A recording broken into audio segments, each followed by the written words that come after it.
The War Within is nearly here, and with it there's going to be a ton of new hunter pets to tame, so in this video I wanted to run through 10 of the best looking hunter pets and how you can get them. However, before we get into the pets, I did want to thank our sponsor of the video, who is Guild Wars 2, and they actually have their own expansion launching very soon as well. On the 20th of August, they'll have their 5th expansion, Janthir Wilds, launch, which if you purchase the expansion, you will get a max level character boost, allowing you to jump into the new endgame content. Otherwise, you can take it nice and slow and start from the beginning. And the expansion is going to launch with a bunch of new features. One of the ones that stood out to me the most was homesteads. This is going to be player housing, giving you a plot of land to decorate and cultivate, and there's going to be no limited amounts of these, meaning every single player who owns the expansion will get one, and there'll be no maintenance either, meaning if you take a break from the game and come back, it's going to be there ready and waiting for you. The expansion will bring a bunch of other features as well. You'll be venturing to the primordial region of Tyria, where you'll have new quest lines to go through, there'll be new maps for you to explore, there's going to be the ability to use the spear on land,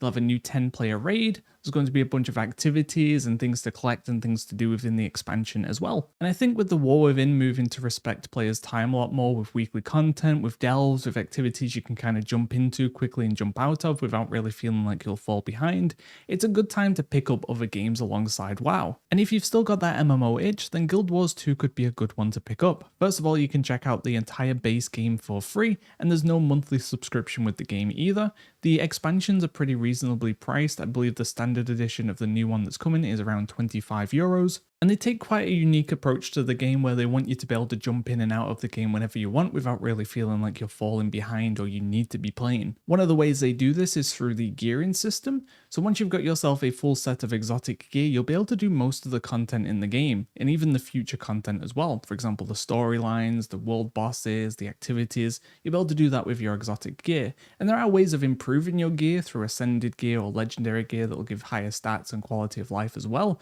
But for the most part, you can do most things that you want to do with just the exotic gear. And this, along with some of the other decisions they've taken with the game, allow you to just jump into the game whenever you want and start playing without having to worry about over complex gearing systems, catching up, figuring out what you need to do. You can just jump in and play. So if Guild Wars 2 sounds like something that would be interesting to you, then take a look at the expansion link in the description down below and check it out. The first pets up for us to talk about are going to be the new Lynx models. You'll find these all across Hallowfall, but there's only going to be one in particular that is armored, and that is going to be Lightfang the Lost. This is going to be a rare spawn that we can find kind of in the north end of the zone, and this rare spawn does provide reputation once per week per kill, so it is going to be a little bit difficult to get the tame on. Definitely would recommend War Mode if you're trying to pick this up.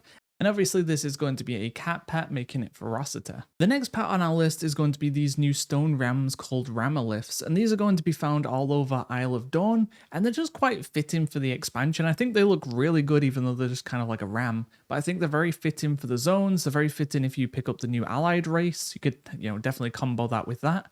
This is going to be a Gruffhorn, meaning it is a cunning pet, and to get this one we need to go just slightly south of the Dawn Ogal, which is kind of the main city, and you'll find this kind of open field, and there's going to be a bunch of these different Ramoliths in the area, but there will be a handful that have the curled horns.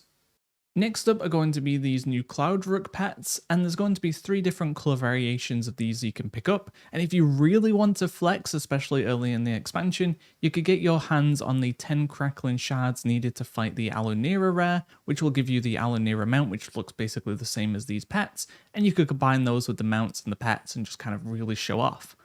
To get this colour in particular, we're going to head kind of to the west side of the zone. There's going to be a rock on its own, and on there you'll find these various different pets.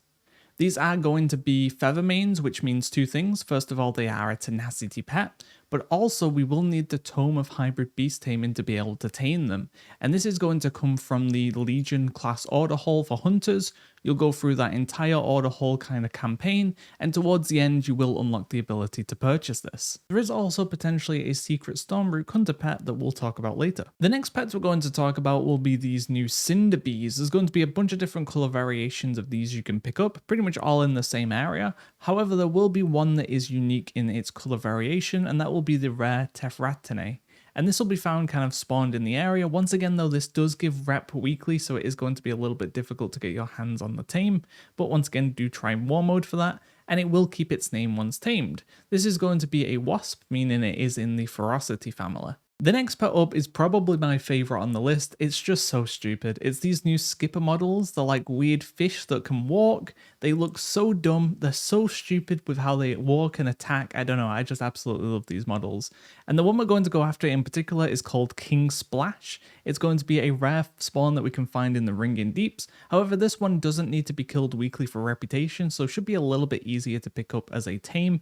And it will also retain the name King Splash as well, which makes it even better. This is probably going to be one of the pets I rock in the expansion. I just think it's great. But there will be a bunch of different color variations as well, and also some will make a noise when clicked. So if you want to find those ones in particular, I would recommend checking out the Petopia page on these. But these will be in the Toad family, making them a tenacity pet. The next pet for us to talk about is going to be these new mole pets, and these are going to be able to be combined with the new mole mounts as well if you want to go for a combo. And there's going to be a bunch of different variations of these in terms of colors, but also how their snout looks as well. But if you do want one with a saddle, there's only going to be one place we can pick that up, and that is going to be at the very south end of the Ringing Deeps. There's going to be an elite mob here called the Invasive Thickhead, and it does seem to be able to spawn in a few different color variations and also with a few different snout variations as well. So if there's not one that you particularly want, get rid of it, kill it, wait for it to respawn, and see if it does respawn in a type that you do prefer. The moles will be under the rodent family, which will make them a cunning pet. The next pet up for us to talk about will be these new kind of Firefly looking models, and I think they're actually really nice. So I wanted to put one of these on the list, and the one that I went with in particular is this kind of blue colored one. And to get this one in particular, there will be some locations within Ashka Hat you can pick it up, but there will be a spot within Ringing Deeps too. If we head over to the Chittering Den, which is kind of on the east side of the zone, then there'll be a bunch of them. They're very, very small, so it may be hard to see, but you'll find one of these in the area. You'll be able to get that tame on it, and you will get yourself the blue version of this. Now this is going to be a moth, which will make it part of the Cunning family. Although there will be a handful of different color variations of these if you do want to pick up a different type, but the blue one does combo with the mount that you can pick up from the Assembly of the Deep Renown faction. The next pet we'll be talking about will be the Undercrawlers, which are these weird kind of spider looking things. And the one we're going to go after in particular is unique in its coloring. It's going to be this black one that we can get from a rare called Zishor. And this is going to spawn very near the City of Threads. We're going to find it there. However, this is another rare that will give you that weekly reputation, so it may be a little bit tricky to get your hands on a tame. Once more though, there will be a handful of different color variations, and you can find them all over Ashka Hat and in some of the other zones as well if you do want to pick up a different color. And they will be in the spider family, making them a ferocity pet. The next pet on the list for us to talk about will be these new Nerubian Beetles, and the one we're going to go after in particular is called the Maddened Bomber. Now this isn't unique in its coloring or even in its kind of like tusk shape, but it is unique in that it'll keep the name. So if you do like going after those more unique pets, which I definitely do, then that is going to be one that's more interesting to you. But you can find these beetles basically all over Ashka Hat if you do want a different color variation or just an easier tame. To get the Maddened Bomber in particular though, you'll want to head kind of like central east-ish of the zone.